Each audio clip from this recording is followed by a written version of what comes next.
over at me like he wonders why I need a comfort dog, but he's too polite to ask. Which is a lucky thing for me, because it's definitely too soon to explain it to him. It'll probably always be too soon to explain it to him. A second later, the Ferris wheel lurches back into action, and a little gasp escapes us both. Then, as we begin floating back down to earth, I notice a commotion in the gondola across from ours. Someone's standing up and dancing around, trying to get it to rock back and forth. Someone with red hair. Oh my God, it's her! I open my mouth to call out to her, but then I realize I don't even know her name. What would I shout? Hey, you? Besides, she looks so wild and disheveled and so out of it. Is she drunk? Is she high?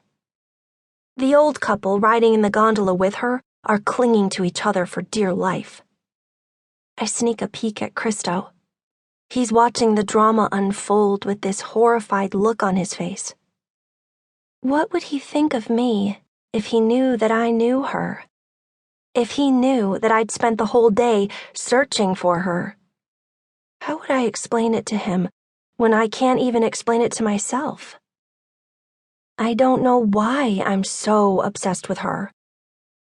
So I clamp my mouth shut and just sit here, gripping the edge of my seat so tight that my knuckles go white. Then, the guy in charge of the ride notices the girl and starts shouting, "Please remain seated, miss. Remain seated." But she doesn't seem to hear him. Or if she does, she doesn't care. She clutches the metal pole in the center of the gondola and starts spinning around it, while the poor old couple shrinks out of her way. As their gondola whisks them upward, Christo shakes his head and says, "That girl's high in more ways than one." I don't know what to say, so I don't say anything. I just give him a weak smile and go back to gripping the edge of my seat. Their gondola crests the top of the wheel and then starts back down again, just as the roller coaster whizzes past, its red and yellow chain of clattering cars blurring into an orange streak of screams.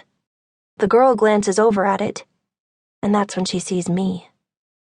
She flashes me a grin and gives me a quick little wave.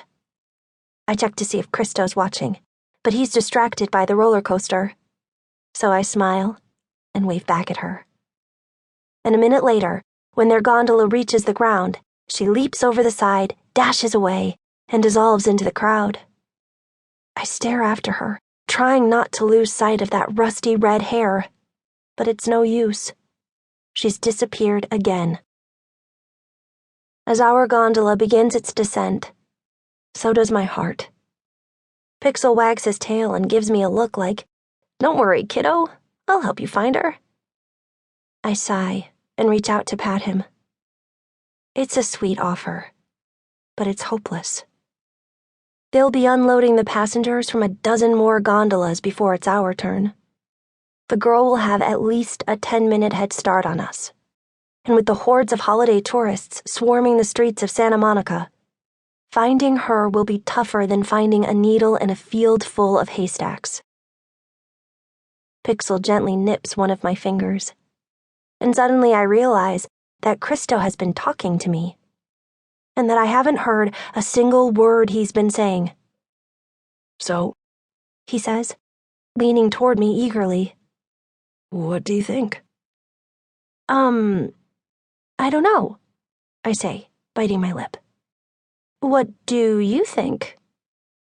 "I think it's a perfect plan. Let's do it."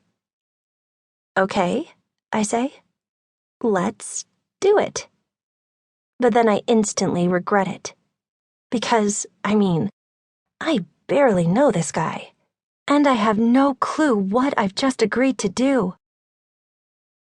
But now Christo's smiling at me, saying, "Awesome." And his smile's it's just so outrageously beautiful that I'm melting faster than butter on a freshly toasted bagel. Jeez, I sure hope I haven't